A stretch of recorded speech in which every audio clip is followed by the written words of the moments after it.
If you're looking for another way to learn more about the Eastern Townships and about the outstanding individuals that really make this such a fantastic place to live, I've got a great television show to tell you about.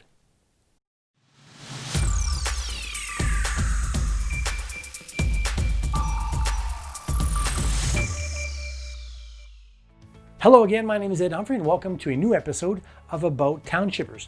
Now in this web series, we really like to highlight the organizations and the individuals that work both with and for the English-speaking communities of the beautiful Eastern Townships of Quebec. And today I get the chance to sit down with a real dynamic duo that really have the townships at heart. Kathryne Owen, or Kat, and Wade Lynch are the hosts of TIME at Uplands, which is a television series that runs on Videotron's MAtv community television network. Now in each of their episodes, they introduce us to fascinating individuals who have equally fascinating passions and projects and who live right here in the townships. But I have to tell you, when we decided that we wanted to interview Kat and Wade, I had a feeling it would be an interesting ride, and I can tell you, they don't disappoint. So let's jump right in. Well, good afternoon, Kat and Wade, and welcome to About Townshippers. Thank you. It's great to be here. It's good to be here, Ed. Now, you are both co-hosts of TIME at Uplands, which is a show on MAtv, which really puts a spotlight on the social, the cultural, and the historical aspects of living in the English communities here throughout the township. So I'm really curious to kick things off here. How did the show come about? It was MAtv actually that reached out to a few community organizations.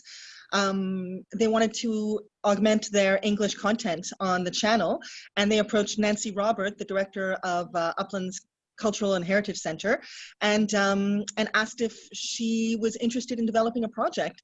Nancy being Nancy, she never says no to a good idea. So they immediately started talking about it, and they came up with the concept of the show and brainstormed with the board as to how it would go about and who they would like to see. And the next thing you know, I got a phone call, and I'm sure Wade can attest that he got the same call. And we were asked if we would be interested. Now, here's a bit of a test. How many episodes have you guys done so far? Oh my. Okay, so it was 6 the first year, right? 6 episodes, 3 guests each. That was and then 6 episodes the second year. And so we've done 13 episodes. But within that, there's 3. So that's 3. That's times 3. No, times 4, because we have 4 guests per episode. So we call them, they're little mini episodes, which has been really fun. And what was really interesting, well, the first year we did it, we determined that we would divide the episodes up thematically, so that we would do an episode on business owners, and we do an episode on artists, but we do them all, but we couldn't line them all up on the same day. So we had to find out over our first summer that we were doing these thematic things, so we had to have the same wardrobe, so that meant every time we did a shoot day, we had to bring all the clothes we'd worn, and it was a real riot to see, because we shot it over the course of the summer, I think 3 or 4 days, Kat, and you could see our skin change and our weight diminish and our hair grow like on the same episode. It was really fun. Wade came back from a spectacular weekend when he was at least 2 shades darker, but he was in the exact same outfit. The magic of television. And that makes a challenge for editing as well, I would assume. Oh yeah. Yeah. But they know they're really good at their job. I mean, they categorized everything we were wearing, what we were, it was pretty. It was my first experience in that kind of domain, and I was very impressed with how well it was done. It was it's amazing, don't you think, Kat, the number of compliments we get on the quality of the show, the way it's shot, 2-camera, brilliant editing. And it's so nice for our guests, most of whom don't work on television, to come in and have the pleasure of the hair and makeup experience and the food table there for them. So it's a really lovely event for our guests, those who haven't been introduced to television before, to experience that for the first time. Well, you guys are the only ones. I mean, my hairstylist was here just a couple of minutes ago. And got me all set up. And you look fabulous, Ed. Really. Right. You can use a little powder. Can we be honest? Perhaps I could have. Yeah, I don't know. Hey, how do you guys see the role of the series, or actually your individual roles in the big scheme of things, or within the English community? Really, we've said from day one, we are ambassadors for townshippers, certainly for English-speaking townshippers, but for all townshippers who need to realize that we live in a unique community that deserves to be celebrated.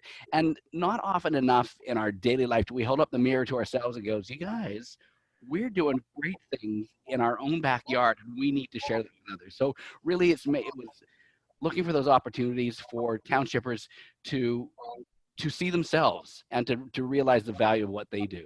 Wade and I are genuinely impressed and blown away by the amazing things that are being done by regular townshippers that we knew nothing about or that we knew little about. Mm-hmm. I mean, so we are very sincerely proud of these people when they start telling us what they're doing, and we want to know more, and we're happy to share it. So yeah, it's really a privilege. Well, you know, Kat and Wade, there's nothing regular about townshippers. Nothing. There's nothing. The thing is, they're all different. And that's a very good thing. Yeah. Well, we used to remember the first few shoots, Kat, we would be there, and our interviewees were so interesting that we wouldn't shut up. And we're like, so we have about a 35-minute window to shoot each one, edited down to something workable, 20 minutes or so. We'd be there 15 minutes and they're going, get off, but we were just so engaged with these people who were living remarkable lives that we didn't know about. And then even after they said cut, it was fine. Wade and I would just still sit there and continue the conversation with whoever we were talking to. Yeah. So no, you're right. There's no such thing as a regular townshipper. They are incredibly diverse and talented in so many different areas. It's really amazing. Well, how do you guys go about picking or selecting your guests or finding your guests? The first year we met, it was really a brainstorm. There's a really strong board at Uplands, and so they brought people together to sort of talk about who they knew in the community, bring out ideas about what would be interesting to hear about and what would be interesting visually because it's television. So we all sort of had ideas, and we had, I think, 35 or 40 cats, something like that. The original ideas going, oh, that's pretty impressive. Then we checked people's availability and determined whether or not we could do themes. And we were surprised at the first year how many there were. Thought there's no way we can program a second year. But the more we worked at it, the more ideas we came up with, the more people we met. It just grew. Yeah, and not to mention the fact that people also, the people that we interview mention others that they collaborate with or they work with that we think, wow, that's fascinating. We should probably get on that. Yeah.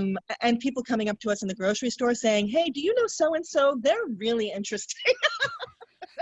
That happened to me dog walking in my own neighborhood because the gentleman says, hey, you know who should have on your show? I said, no.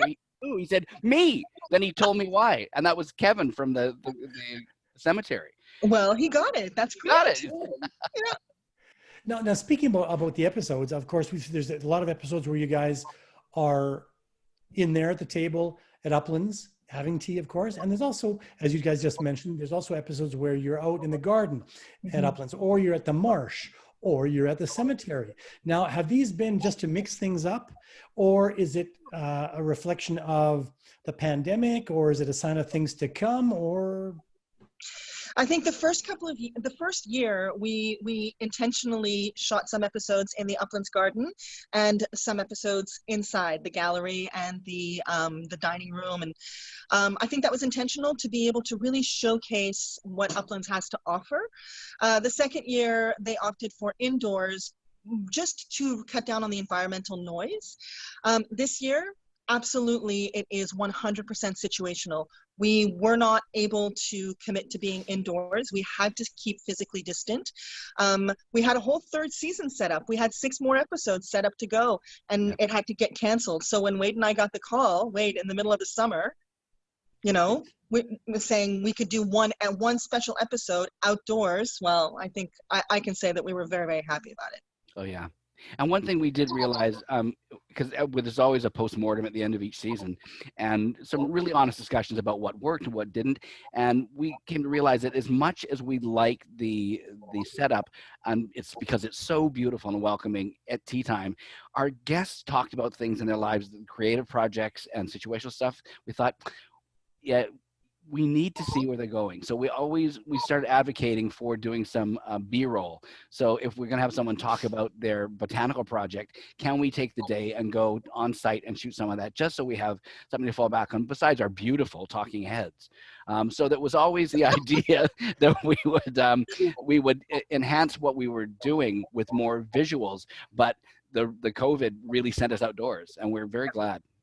Now, what are the important details? Like, when can we watch? Where can we watch it? How often are you guys on? What are all the important details?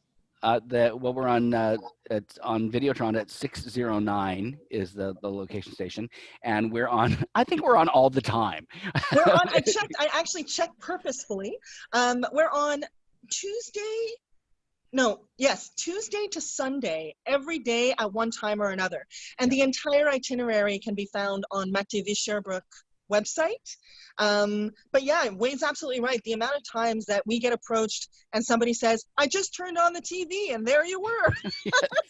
I like the ones, I just came home after the bar and you were on TV, because we do some air at 1 a.m. There's no escape. Best infomercial ever. Well, it can only be a good thing, really. You know, so, well, I think so. Well, Wade Lynch and Kathryne Owen, you guys are co-hosts of Tea Time at Uplands, and I'd like to thank you for taking the time to speak with us here at About Townshippers, and we're going to get the word out there, and hopefully we get some more viewers, and it's great. It's another great initiative for the English-speaking population of the townships. Great. Thanks, Ed. Right back at you, Ed. You guys take care. Thanks. You too. Thanks so much. Bye, Wade. Bye now. Bye. See you on TV. Yeah. Tea Time at Uplands is a great way to discover the Eastern Townships through the eyes and through the passions of dynamic individuals that make this beautiful area of Quebec their home. Now, as the hosts, Kat and Wade mentioned a bit earlier, you can watch Tea Time at Uplands on channel 609 on Videotron's MAtv, and you can also check out the weekly schedule, and you can watch episodes on the MAtv Sherbrooke website. I'd like to thank you very much for spending a bit of your time with us today, and we encourage you to stomp on that like button and also on the share button, and you can of course subscribe to the Townshippers Association YouTube channel, and you can follow us on Facebook as well. There are a lot more episodes just like this one that are coming down the pike, so please stay tuned. And my name is Ed Humphrey. Thanks again for being there. Take care.